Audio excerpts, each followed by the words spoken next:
1 heure sur cette planète équivaut à 7 ans sur Terre, et un vol dans ce trou noir est une course folle à travers l'espace et le temps. Le film Interstellar est un véritable chef-d'œuvre de science-fiction qui me fascine encore aujourd'hui. Nous clarifions si cette planète, les voyages dans le temps et le trou noir Gargantua pourraient vraiment exister. Ce sera super galactique. Bienvenue les amis!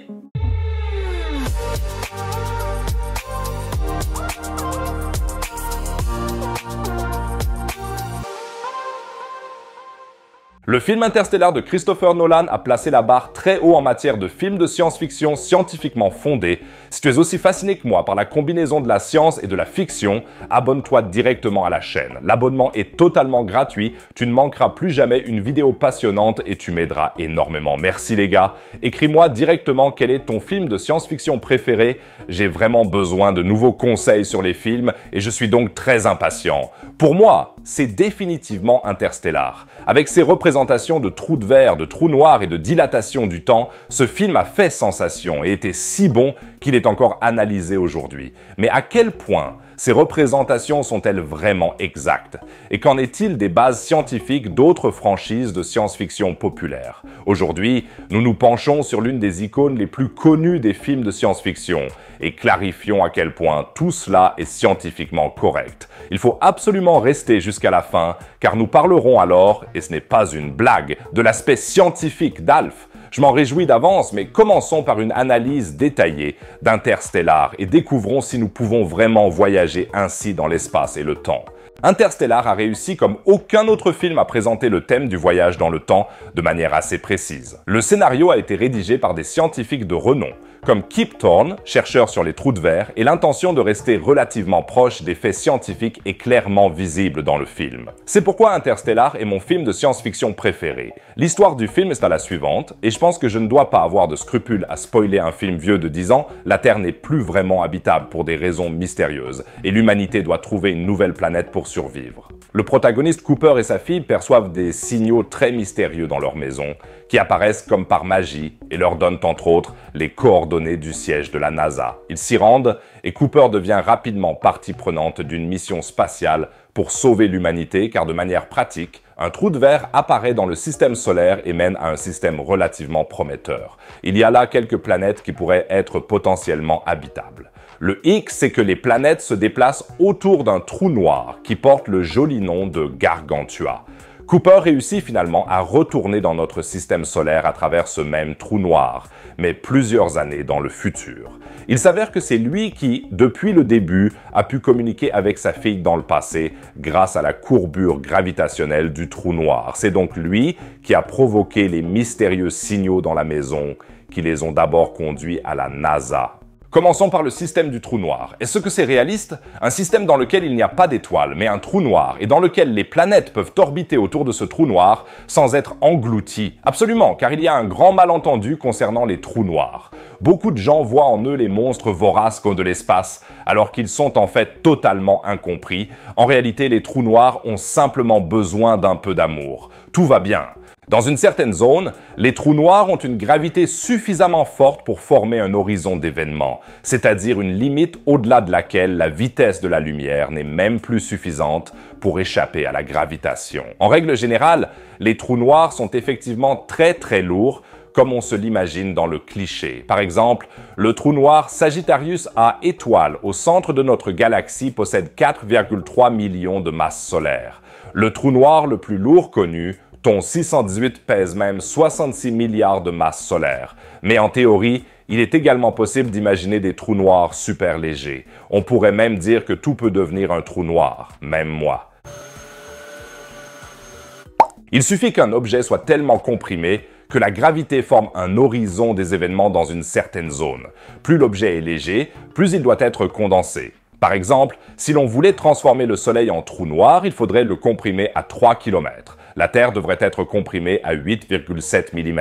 Un trou noir n'a donc pas besoin d'être extrêmement lourd et il n'a pas non plus besoin d'aspirer tout ce qui se trouve à l'intérieur. L'effet de la gravitation d'un trou noir fonctionne exactement comme pour tous les autres corps célestes. Prenons notre Soleil, il tient la Terre sous son emprise grâce à sa force de gravité, mais il n'aspire pas la Terre. Ce serait dramatique. pas plus que la Terre n'a besoin de la Lune. Ce n'est que si tu t'approchais trop du Soleil que la gravité t'attirerait vers sa surface. Et c'est la même chose pour les trous noirs. Ce n'est qu'en s'approchant trop près que l'on se déplace vers le centre et que l'on franchit finalement l'horizon des événements.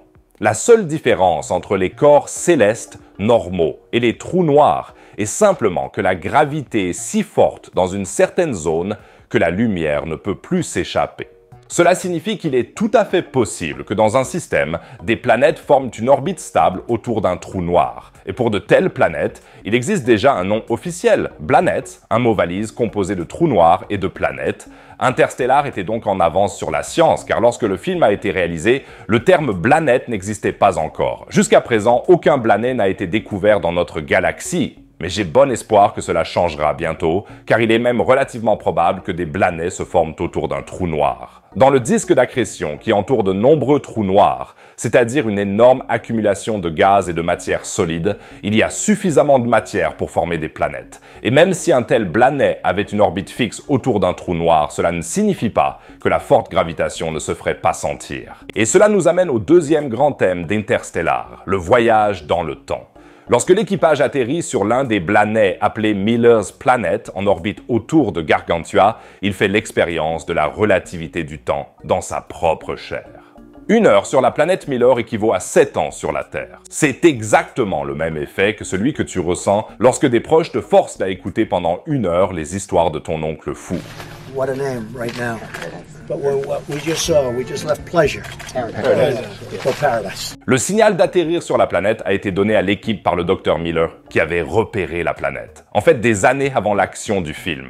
Mais lorsque l'équipage atterrit, il trouve des morceaux du vaisseau spatial de Miller qui semblent être tout neufs. L'équipage se rend compte que si Miller a atterri il y a 21 ans sur Terre, cela ne fait que 3 heures sur cette planète. Et après que l'équipage de la planète de Miller soit retourné en navette dans leur vaisseau spatial qui attend à une certaine distance de la planète, ils se rendent compte qu'il ne s'est écoulé que quelques heures pour eux, mais 23 ans sur la Terre. La fille de Cooper est maintenant plus âgée que lui. Tout cela semble totalement incroyable, mais c'est scientifiquement vrai.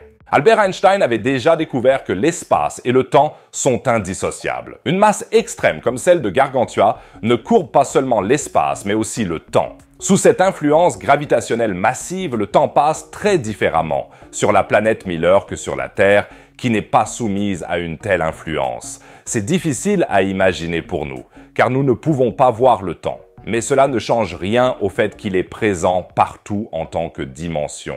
Même ici, facile à imaginer, est un trampoline qui est poussé vers le bas par un poids lourd. Si tu pousses cette idée un peu plus loin, ça devient vraiment fou. Il pourrait y avoir des civilisations extraterrestres qui se sont développées sur Blanet et pour lesquelles il ne s'est passé que quelques jours, nous aurions bricolé notre civilisation depuis des millénaires. Je voulais aussi aborder un autre aspect intéressant qui n'est que rarement abordé, le comportement étrange de l'eau sur la planète Miller. La planète semble être recouverte d'un océan, mais dont l'eau n'atteint que la hauteur des genoux. Cela ne semble pas si mal pour des vacances d'été parfaites. En plus, il y a de gigantesques raz-de-marée, ce qui pourrait gâcher un peu l'expérience des vacances. La représentation de l'océan sur Miller's Planet est également très précise d'un point de vue scientifique. La planète de Miller a la forme d'un ballon de football dont une extrémité est constamment dirigée vers Gargantua. Elle tourne autour de Gargantua avec une rotation liée. Elle fait face au trou noir, donc toujours du même côté, tout comme notre Lune, qui présente toujours la même face à la Terre. Et les vagues sur la planète de Miller ne sont pas en mouvement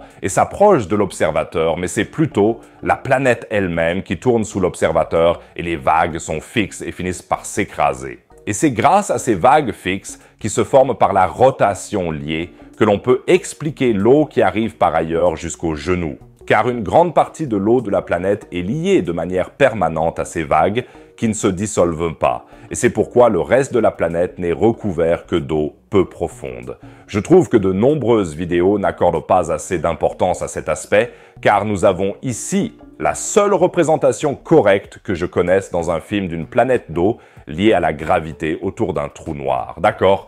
Cela n'apparaît pas non plus dans beaucoup de films. Nous avons maintenant établi que l'existence de Blanet avec des raz-de-marée gigantesques est en principe déjà possible. Mais regardons la physique de la planète Miller un peu plus en détail. L'une des principales raisons pour lesquelles Miller's Planet ne sera pas englouti malgré sa proximité avec Gargantua est que Gargantua est un trou noir qui tourne rapidement. Et la physique des trous noirs en rotation est différente de celle des trous noirs non rotatifs. La vitesse de rotation de Gargantua signifie qu'il existe une seule orbite stable, juste en dehors de l'horizon des événements. Mais c'est là que ça devient curieux. Selon Kip Thorne, le scientifique qui a coécrit le scénario, pour les observateurs extérieurs, Miller's Planet tourne autour de Gargantua toutes les 1,7 heures. Pour les observateurs de Miller's Planet, cela signifie, en raison de la relativité du temps, que la planète tourne autour de Gargantua 10 fois par seconde, ce qui est en fait plus rapide que la vitesse de la lumière. Mais comme la rotation de Gargantua fait que l'espace est projeté autour du trou noir de manière similaire à un tourbillon, la planète de Miller ne voyage pas plus vite que la lumière par rapport à l'espace, car les lois de la physique disent qu'on ne peut pas voyager plus vite que la lumière par rapport à l'espace. Mais l'espace lui-même n'est pas lié à la limite de vitesse et il est donc possible de voyager de facto plus vite que la lumière en courbant et en tordant l'espace comme point de référence. C'est génial. Je ne veux pas dire que ce scénario présenté dans le film est particulièrement probable, mais il est absolument en accord avec les règles de la physique. Mais je ne veux pas faire que des éloges, nous pouvons aussi regarder ce qui n'est pas si scientifiquement précis dans le film Interstellar. Il y a la représentation du ciel sur la planète de Miller. Gargantua n'y est pas visible de loin et avec les caractéristiques physiques décrites et surtout la proximité de la planète de Miller avec le trou noir, Gargantua devrait en fait remplir la moitié du ciel. Bon, ce n'est qu'un détail et une critique de très haut niveau. Ce qui est plus critiquable d'un point de vue scientifique, c'est la représentation des événements une fois que Cooper a franchi l'horizon des événements du trou noir. Il survit et grâce à la courbure de l'espace-temps du trou noir, il peut interagir avec ce qu'il considère comme le passé de la Terre et finit par atterrir sain et sauf dans notre système solaire. Donc si tu vois un trou noir, je te déconseille vivement d'essayer de le reproduire, car il n'y a probablement aucun moyen, en accord avec les lois de la physique, de revenir en arrière une fois que tu as franchi l'horizon des événements. L'horizon des événements est la limite au-delà de laquelle la gravité est si forte que même la lumière ne peut plus s'échapper. Mais comme il n'y a rien de plus rapide que la vitesse de la lumière, les chances de s'échapper seraient plutôt faibles. De plus, les forces de marée, c'est-à-dire l'interaction entre le mouvement de rotation autour du trou noir et la gravitation massive, provoqueraient un effet de spaghettisation au plus tard dans la zone de l'horizon des événements. Cooper et son vaisseau spatial devraient être étirés en longueur et devenir un spaghetti cosmique. D'autre part, aucun être humain n'a jamais été à proximité d'un trou noir, et encore moins au-delà de l'horizon des événements. On ne peut donc pas savoir exactement ce qui s'y passe. Et il y a des chercheurs qui pensent qu'il est possible que les trous noirs soient liés à des trous blancs, qui agissent comme une sorte d'opposé. Alors que derrière l'horizon des événements d'un trou noir, aucune force physique ne peut s'échapper, aucune force physique extérieure ne pourrait franchir l'horizon des événements d'un trou blanc, donc on ne pourrait pas y entrer. Et il est possible qu'il y ait un lien entre les trous noirs et les trous blancs. Tout ce qui entre dans un trou noir est catapulté hors d'un trou blanc à un autre endroit du cosmos. Ce serait alors un pont d'Einstein-Rosen, également appelé trou de verre. Ce n'est donc pas impossible, et même si la partie du film qui montre l'intérieur du trou noir est un peu à la limite de ce qui est physiquement possible, je trouve que la liberté artistique est tout à fait légitime ici, car personne ne sait ce qui se passe au-delà de l'horizon des événements. C'est fascinant de voir à quel point Interstellar est proche de la réalité, non? Maintenant, nous sautons encore plus loin, dans une galaxie lointaine, très lointaine. Star Wars est considéré à juste titre comme la franchise de science-fiction la plus connue de tous les temps, avec ses duels au sabre laser et les capacités de puissance des Jedi et des Sith. Mais à quel point les éclairs de puissance des Sith sont-ils réalistes? Cela pourrait-il exister dans notre réalité? Découvrons-le. As-tu déjà entendu parler de la tragédie de Dark Plagueis le Sage? Non, c'est ce que je pensais. Ce n'est pas le genre d'histoire qu'un Jedi raconterait. C'est une légende des Sith, et ceux d'entre vous qui se sont déjà penchés sur les seigneurs noirs des Sith savent que la plupart d'entre eux peuvent utiliser la force pour faire jaillir des éclairs mortels de leurs mains. Ce serait pratique si c'était aussi possible dans la réalité. Si ton café était devenu froid, tu pourrais le réchauffer rapidement avec quelques éclairs de force. Ah, parfait! Tout d'abord, l'explication donnée dans le film Star Wars pour toute activité de la Force peut être rejetée d'un point de vue scientifique. En effet, l'explication est la suivante. Que les Jedi et les Sith soulèvent des objets lourds avec la Force, qu'ils fassent des tours de pensée, etc., ce sont toujours les midi-chloriens qui sont responsables. Des formes de vie minuscules qui se trouvent dans la plupart des êtres vivants. Plus la densité de midi-chloriens est élevée, plus l'individu est sensible au pouvoir. J'ai vérifié mon sang pour vous, et voilà, pas de midi-chloriens. Cela signifie peut-être que je suis extrêmement sensible au manque de pouvoir, ou qu'il n'y a pas de midi-chloriens dans une galaxie très très lointaine. C'est dommage. Mais comment allons-nous quand même obtenir nos éclairs de pouvoir? Nous devons nous plonger dans les secrets du côté obscur de la Force, également appelé secret l'électrotechnique. Est-ce que l'air pourrait même conduire les éclairs de pouvoir? Si la réponse était négative, les attaques de Palpatine échoueraient parce que ces éclairs de puissance manqueraient de conducteurs. En effet, l'air n'est pas un très bon conducteur, mais plutôt un bon isolant. Les charges électriques sont donc mal conduites par l'air. Mais les éclairs de force de Palpatine sont très puissants et peuvent donc surmonter la capacité isolante de l'air. En principe, presque tout a ce que l'on appelle une tension de claquage, c'est-à-dire la quantité de charge électrique qui doit être atteinte pour qu'un corps devienne conducteur. Belle maxime de l'électrotechnique, avec suffisamment d'électricité, tout devient conducteur. Et cette tension de rupture, tu la connais aussi dans la vie de tous les jours, même si c'est dans une moindre mesure. Chaque fois qu'il reçoit une petite décharge électrique, par exemple dans l'escalator, ou lorsque tu frottes un ballon contre tes cheveux, c'est cet effet qui se produit. Ici, au planétarium, nous avons un objet sur lequel on s'électrocute particulièrement souvent, une boule de plasma. Je suis en train d'essayer de m'en prendre une.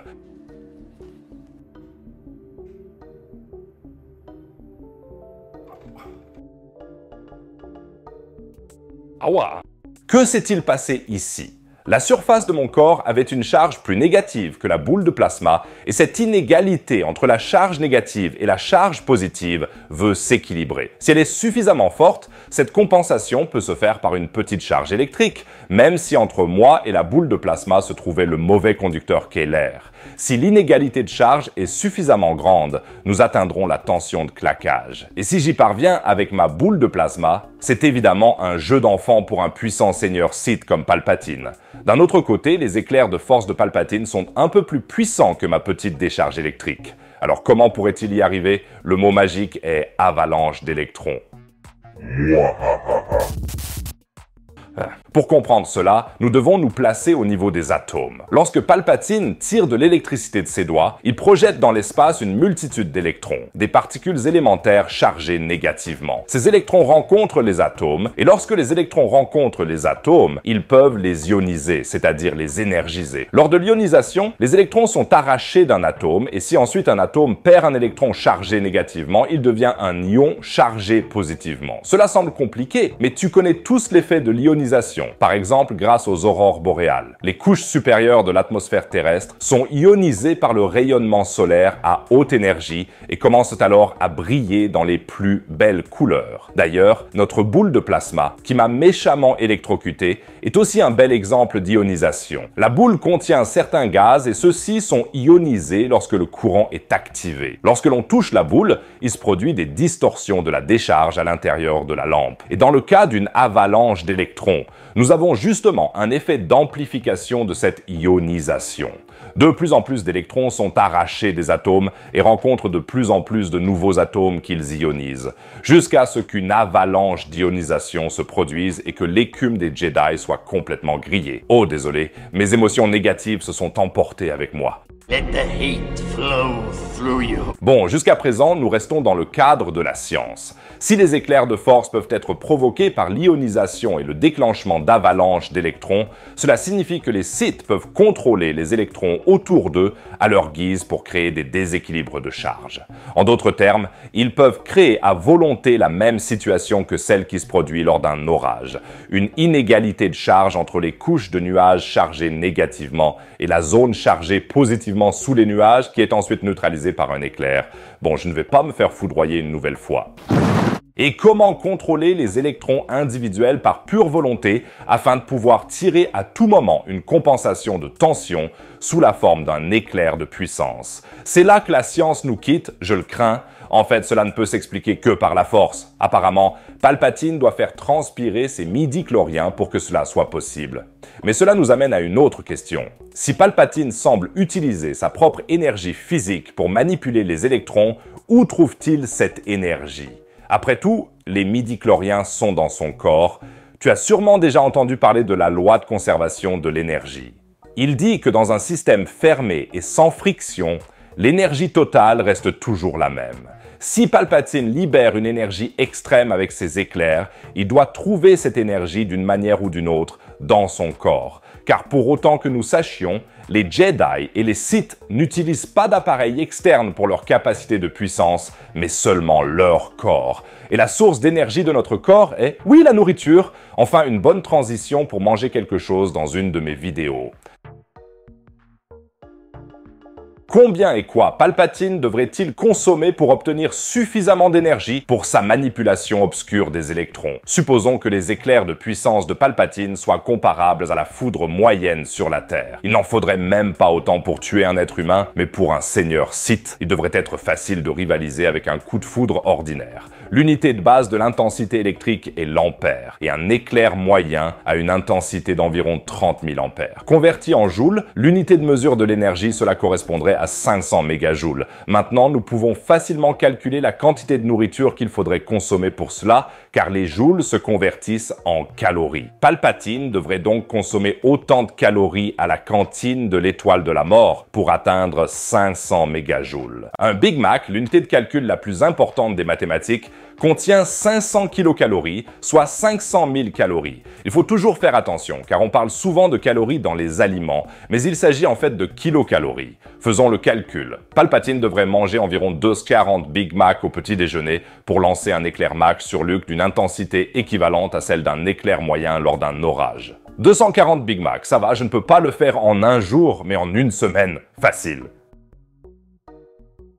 Palpatine ne pourrait certainement pas convertir toutes les calories du Big Mac en un éclair de pouvoir. Il a aussi besoin d'énergie pour ses autres fonctions corporelles. C'est pourquoi il devrait manger quelques Big Mac de plus que 240. Une fois de plus, la science nous a fourni des connaissances élémentaires pour notre vie. Pour lancer des éclairs de pouvoir, il suffit de manger beaucoup de burgers et de réussir à contrôler les électrons pour déclencher l'ionisation par avalanche d'électrons.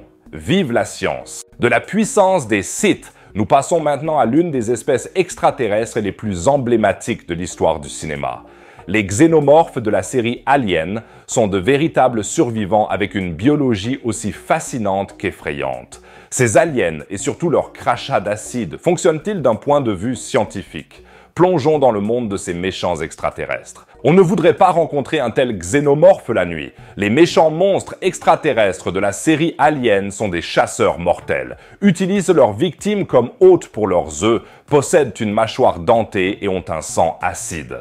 Mais est-ce que cela serait biologiquement possible? Peut-être qu'il existe vraiment quelque part dans l'univers une espèce dont le sang est aussi corrosif? Dans le film Alien de 1979, nous voyons de manière impressionnante dans une scène comment le sang du xénomorphe ne ronge pas seulement les chaussures de travail de l'équipage, mais aussi directement le sol du vaisseau spatial. Nous pouvons donc en déduire que le sang doit être tellement acide qu'il peut même se frayer un chemin à travers des matériaux durs comme le métal. Tout d'abord, un peu de chimie de base. Tu connais certainement les termes acide, base et pH. Le pH décrit le caractère acide ou basique d'une solution aqueuse. Les acides sont, au sens strict, tous les composés chimiques capables de transférer des protons, c'est-à-dire des particules élémentaires chargées positivement, à un partenaire de réaction, comme l'eau par exemple. Les bases, en revanche, sont tous les composés chimiques qui sont capables de former des ions hydroxydes, c'est-à-dire des particules chargées négativement et donc de neutraliser les acides.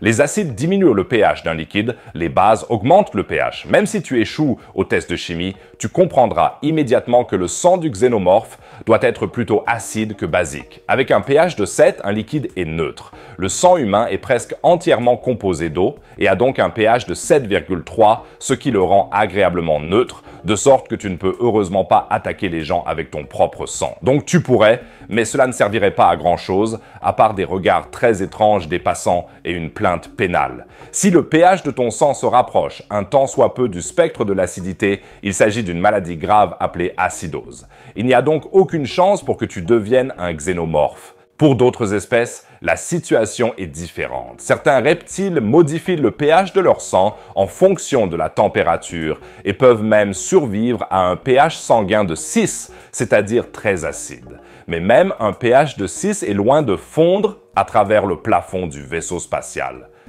Quel est l'un des acides les plus corrosifs que nous connaissons? L'acide fluorhydrique peut traverser les matériaux comme le verre ou la céramique. Lorsqu'il entre en contact avec la peau, l'effet peut être tellement dévastateur que cela ne fait même pas mal. Car les nerfs sont immédiatement détruits et ne peuvent plus envoyer de signaux de douleur. Même une petite quantité peut entraîner la mort. L'acide fluorhydrique a un pH d'environ 2, ce qui est très dangereux, mais ne suffirait pas à faire fondre un vaisseau spatial. Il nous faut donc quelque chose d'encore plus corrosif. Et le voilà, l'acide hexafluoroantimonique. Même le nom est corrosif à prononcer. L'acide hexafluoroantimonique fait partie de ce que l'on appelle les superacides. Et son pH ne correspond plus à l'échelle. Il s'élève à -31. Waouh, c'est corrosif! Ce truc est tellement corrosif, mot d'expert pour corrosif, qu'il pourrait vraiment ronger le plancher métallique d'un vaisseau spatial, même si c'est un peu plus lent que le sang du xénomorphe. Jusqu'ici, supposons que l'acide hexafluoroantimonique coule dans les veines d'un xénomorphe, mais sans aucune dilution, car s'il entre en contact avec de l'eau, il y aurait une explosion. De quel matériau le corps, les veines et les artères du xénomorphe devraient-ils être faits pour que le sang superacide ne détruise pas immédiatement son propre corps? Il existe des matériaux qui ne réagissent pas aux acides. On parle de résistance aux acides. Tu en connais certainement un, le polytétrafluoroéthylène. Attends, personne ne le connaît sous ce nom. Dans le langage courant, on l'appelle téflon. Les surfaces qui entrent en contact avec l'acide fluorhydrique sont donc fabriquées avec ce plastique. Nous avons donc appris aujourd'hui que la représentation du sang de xénomorphes pourrait être réaliste. Il s'agit simplement de créatures dans le corps desquelles coule le superacide le plus mortel et dont le corps est fait de téflon. Tout à fait logique. Mais si de telles créatures existent vraiment sur une exoplanète lointaine, j'espère que nous n'établirons jamais le premier contact. Et j'allais oublier. Un matériau qui est encore plus indestructible que le téflon et dont les corps des aliens pourraient bien sûr être faits, ce sont bien sûr les vieux téléphones portables Nokia. Maintenant, ça devient profond. Peu de films ont mis à l'épreuve notre compréhension de la réalité, comme la trilogie Matrix. Nous laisserons la 4e partie sous la table pour le moment. L'idée que notre monde entier pourrait n'être qu'une simulation informatique est devenue depuis longtemps un sujet d'étude pour les scientifiques reconnus. Tout cela n'est peut-être qu'un faux code informatique. Dans les films, la prémisse de base est que ce que nous percevons comme le monde normal n'est qu'une simulation informatique, la matrice que les machines font miroiter aux gens. En réalité, les gens sont inconscients et rêvent dans une réalité dystopique où ils sont utilisés par les machines comme fournisseurs d'énergie. Quelques personnes parviennent à comprendre cette tromperie et luttent contre la domination des machines à la fois dans la matrice et dans la réalité, en dehors de la matrice. La sortie de la matrice commence pour le personnage principal Neo, dans une scène célèbre, par le choix d'une pilule, la bleue ou la rouge. Seule la rouge lui permet de sortir de la matrice, mais cela signifie aussi qu'il doit renoncer à tout le confort de sa vie simulée. Maintenant, beaucoup d'entre vous vont probablement dire « Pas, totalement irréaliste, ma vie n'est pas déterminée par des machines. » Oh, attends, j'ai reçu une notification sur mon iPad. Il faut s'absenter un instant. Le philosophe suédois Nick Bostrom s'intéresse depuis longtemps à la matrice et appelle tout cela la théorie de la simulation. Il dit « Une chose que les générations ultérieures pourraient me faire avec leurs ordinateurs super puissants est de réaliser une simulation détaillée de leurs ancêtres ou de personnes qui ressemblent à leurs ancêtres. Si c'était le cas, on pourrait argumenter qu'il serait raisonnable de penser que nous appartenons probablement plus aux têtes simulées qu'aux têtes biologiques originales. Donc si nous ne pensons pas que nous vivons actuellement dans une simulation informatique, nous ne sommes pas autorisés à penser que nos descendants effectueront de telles simulations de leurs ancêtres. Pose-toi la question. Crois-tu que dans 1000, 2000 ou même 10 000 ans, l'humanité sera techniquement assez avancée pour pouvoir simuler quelque chose comme ça ici avec un ordinateur? Je pense que c'est très probable. Et si l'on suppose que les humains pourront un jour créer une telle matrice, alors il est relativement probable que nous existions déjà dans une telle simulation, non? Car tu dois garder à l'esprit que les chances de vivre dans une matrice sont mathématiquement beaucoup plus élevées que dans la réalité. En effet, la réalité n'existe qu'une seule fois, mais les simulations de la réalité sont possibles à l'infini dès qu'il est techniquement possible de les créer. On pourrait donc partir de la prémisse qu'il y a une infinité de simulations, mais une seule réalité réelle. D'un point de vue purement probabiliste, il est alors clair où nous nous trouvons, à savoir dans une simulation. Pour renforcer un peu plus ta crise existentielle, regardons ce que dit Elon Musk à ce sujet. Il y a quelques années, il s'exprimait ainsi. Si l'on part du principe que les jeux vidéo évoluent, ils finiront par ne plus pouvoir être distingués de la réalité. Il est fort probable que nous soyons dans une simulation. Que veut-il dire exactement? Quand j'étais petit, les jeux vidéo ressemblaient à ça, Super Mario qui pouvait se déplacer de gauche à droite et qui se composait de quelques pixels, c'était le haut de gamme en matière de graphisme. Il n'y a pas si longtemps, j'étais un petit garçon. Et pendant ces quelques années, les jeux vidéo ont évolué de manière incroyable. Aujourd'hui, les jeux avec les derniers graphismes peuvent presque rivaliser avec le monde réel.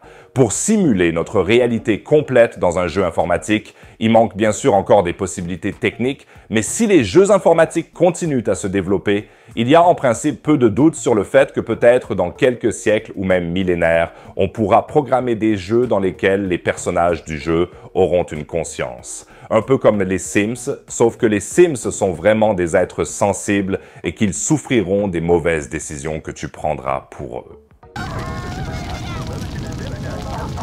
En d'autres termes, l'immense progrès technique du développement des jeux informatiques pourrait être une indication que nous vivons nous-mêmes dans un tel jeu. Super Mario World n'était donc peut-être qu'un des premiers pas dans la matrice. Et voici un autre argument en faveur de la théorie de la simulation. Les lois de la nature. Les gens intelligents peuvent calculer exactement comment la gravité agit en fonction de la masse d'un corps céleste et à quelle vitesse la lumière se propage dans le vide, et ainsi de suite. Mais pourquoi les lois de la nature sont-elles exactement comme elles sont?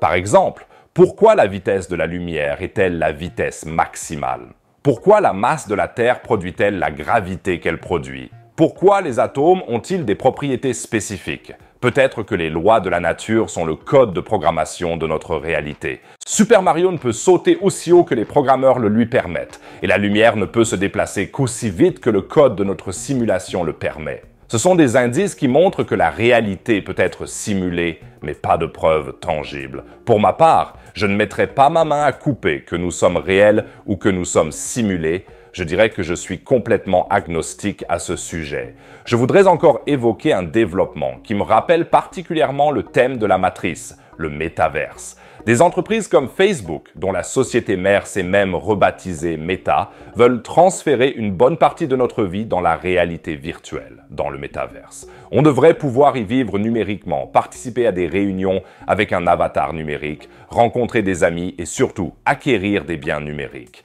Le thème de la propriété numérique est très actuel et s'appelle Web 3.0.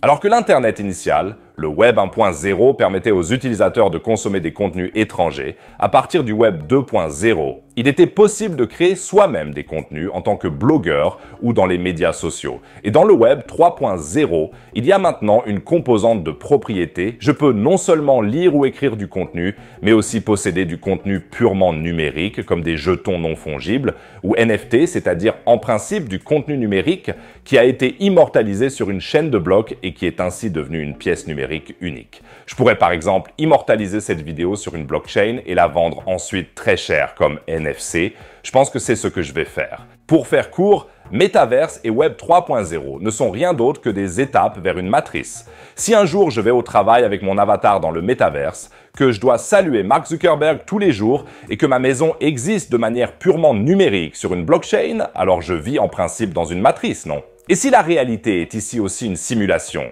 alors ce serait une matrice à l'intérieur d'une matrice, peut-être à l'intérieur d'une autre matrice, qui existe à son tour dans une autre matrice, qui n'est elle aussi qu'une partie d'une matrice. Ne te méprends pas, je ne veux pas nécessairement présenter cela comme complètement mauvais, car je trouve les développements dans le domaine du Web 3.0 et de la NFT extrêmement passionnants. N'hésite pas à me donner ton avis sur le métaverse et le Web 3.0. Est-ce que c'est une évolution passionnante et dans quelle direction cela devrait-il aller? Votre opinion m'intéresse beaucoup. Pour terminer notre voyage à travers le paysage cinématographique de la science-fiction, nous faisons un petit détour vers des contrées plus légères. Tu te souviens d'Alf, l'extraterrestre à fourrure des années 80? J'adore cette série et je la regarde encore souvent aujourd'hui. Les origines d'Alf de la planète Melmac n'ont jamais été montrées en détail, mais il y a quelques faits fascinants à ce sujet. Voyageons vers la planète natale d'Alf.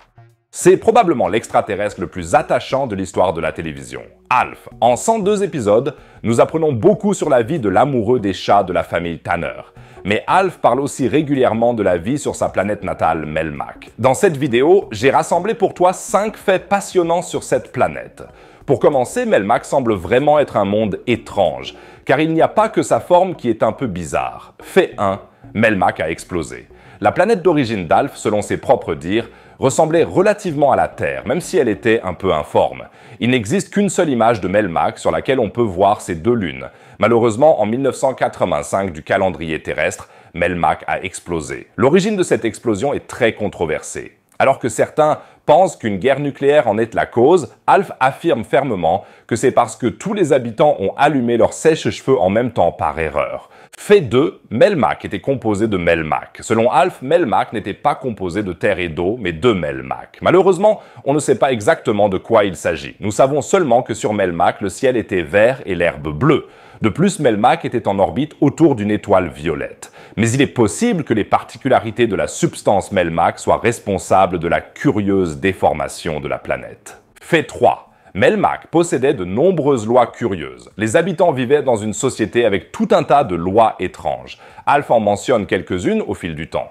Par exemple, sur Melmac, il était interdit de danser avec le facteur. L'un des crimes les plus courants sur Melmac était de chatouiller son coiffeur. Il était également interdit de faire signe à un flétan. Les lois sont importantes pour une société qui fonctionne.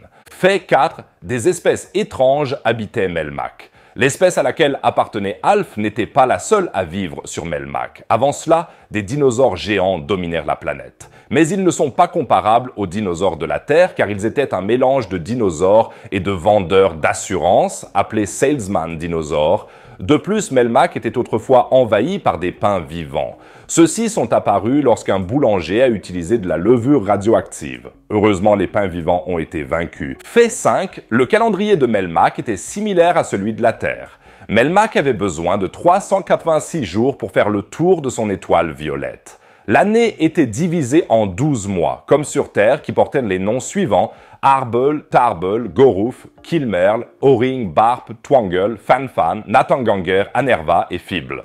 L'anniversaire d'Alf est par exemple le 28 Natanganger. Il existe plusieurs jours fériés tout au long de l'année. Par exemple, la journée nationale tailler des croupières aux Martiens, où il s'agissait de célébrer la contre-attaque de méchants concombres sur Mars. Dans l'ensemble, on peut donc dire que Melmac est une planète assez unique dans notre galaxie. Connais-tu d'autres faits amusants de la série Alf? N'hésite pas à me les communiquer dans les commentaires. J'espère que vous êtes maintenant des experts en science-fiction. Il y a bien sûr beaucoup d'autres séries de science-fiction passionnantes à analyser, et si tu ne veux pas manquer la prochaine vidéo sur le sujet, abonne-toi tout de suite. Changeons de sujet et allons en Californie. C'est de là que viennent la plupart des films de science-fiction d'Hollywood, mais cette fois-ci, il s'agit d'un tremblement de terre. La faille de San Andreas se réveille et les scientifiques sont très inquiets. Dans le pire des scénarios, San Francisco et Los Angeles peuvent vivre une catastrophe. Pour savoir exactement à quoi nous devons nous attendre, et surtout quand, regarde la vidéo affichée, clique absolument en haut à droite. Sinon, je te dis à la prochaine vidéo. Au revoir les amis.